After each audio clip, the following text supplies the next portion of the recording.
Welcome to Mikam Yisrael. In this week's Parashat, the Meragalim return from Eretz Yisrael with a devastating report. Among their descriptions is the striking phrase, "The land through which we have passed to scout is a land that consumes its inhabitants." And Rashi explains that wherever the spies traveled, they encountered funerals, as you know, and people were burying their dead in the city after city. What the Meragalim did not know was that Borei Olam had orchestrated these events for their benefit. The inhabitants were preoccupied with mourning and therefore paid little attention to the strangers that were moving through the land. Yet a question immediately arises. If the spies merely reported what they witnessed, what was the sin? After all, they did see the funerals. They did see the mourning. They did see death. The Kotzker Rebbe offers a profound insight. Just because something is not a lie does not necessarily make it the truth. A person may accurately describe what his eyes have seen and yet completely misunderstand what's actually taking place.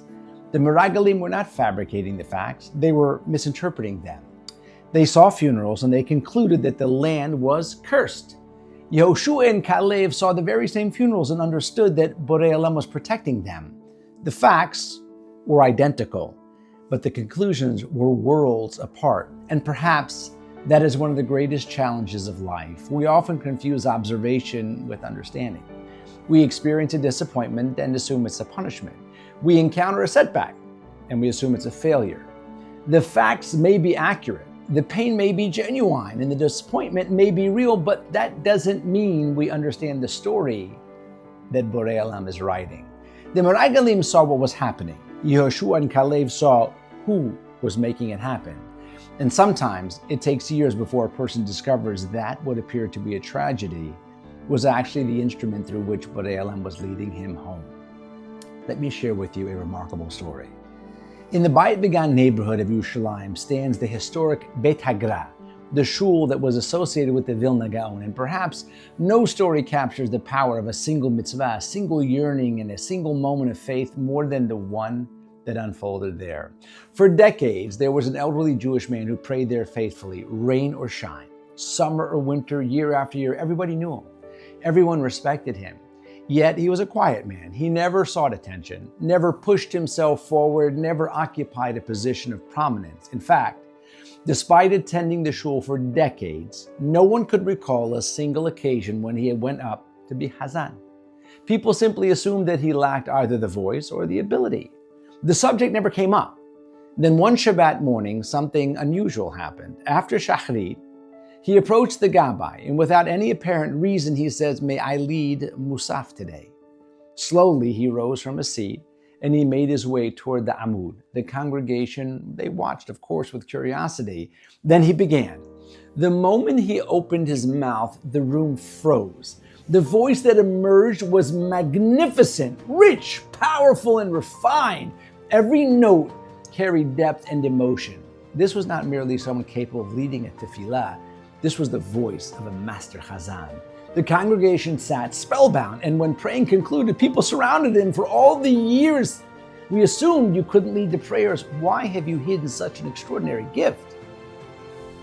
The elderly man was silent for a moment. Then his eyes began to fill with tears. "My friends," he said softly, "to answer that question, I must tell you my story. I was born into a deeply observant family. From a young age, I was blessed with a beautiful singing voice. People noticed, people praised me. Doors began to open. Unfortunately, not all the doors led in the right direction. The attention my voice received gradually drew me away from Torah and mitzvot, and I began spending time in theaters and concert halls. My spiritual commitments, they weakened, of course, and one compromise led to the next. And before long, I had abandoned the life in which I had been raised. Eventually, I settled in Germany. My career flourished. Audiences traveled great distances to hear me perform. I achieved the success I thought I wanted. Then World War II began, and suddenly none of it mattered. To the Nazis, Yamach Shemam, I was not a performer. I was not an artist. I was simply a Jew, and I was deported to Auschwitz. When I arrived, several German officers recognized me from my performances. That recognition saved my life.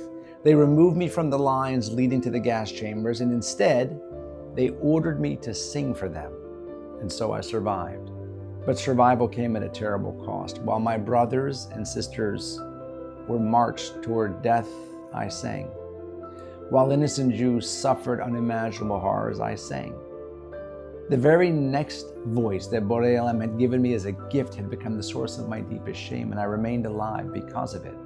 Yet every note felt like a wound. One day in the final year of the war, a transport arrived from Hungary, and among them was the holy Rebbe of Galante, Reb Shua Buxbaum. Before he and his kehillah were taken away, the Rebbe addressed his followers, "My beloved children," he said, "in a few moments we will become korbanot before Hashem. We have chosen for the privilege of sanctifying our name to Borei Olam," and standing nearby was a young kala from her hometown. She began to cry, and the Rebbe noticed. "My daughter," he asked gently, "why are you weeping?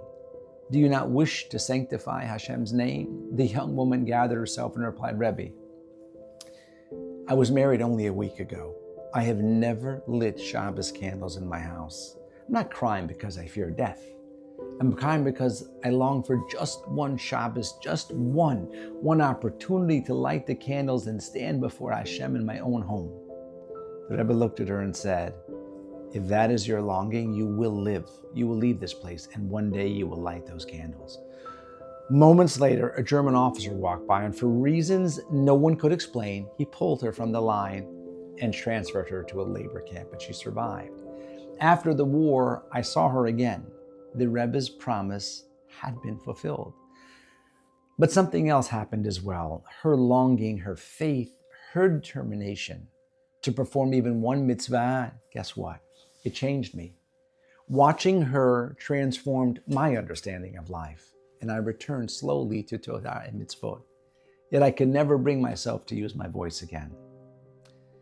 I felt that voice belonged to a painful chapter of my life, and so I made a decision. Never again would I sing publicly. Never again would I stand before a congregation. Only once would I permit myself to lead a tefillah, only on the yahrzeit of that remarkable woman whose faith had inspired my return. Last year, she passed away. This week is her first yahrzeit. That is why I stood before the Amud today, not because I found my voice, because she helped me find my way home. Ladies and gentlemen, the Meragalim saw funerals. The old Chazan, he saw a voice. Both believed they understood what those things meant. Both were wrong. The Meragalim thought the funerals were proof that the land was cursed. In reality, Borei Olam was protecting them. The Chazan spent decades mourning the very gift that ultimately saved his life and brought him back to Torah. What they both saw was real. What they both concluded was not. And perhaps that is the lesson of this week's Parashat. The greatest mistake is not seeing something incorrectly. The greatest mistake is believing you've seen the entire picture. How many things in our lives have we already judged? How many disappointments have we already labeled as failures? How many closed doors have we mistaken for rejection? We see a chapter. Borei Olam sees the entire book. We see the tear. He sees the healing. We see the detour. He sees the destination. May we as Am Yisrael merit to trust Borei Olam even when we cannot yet understand him.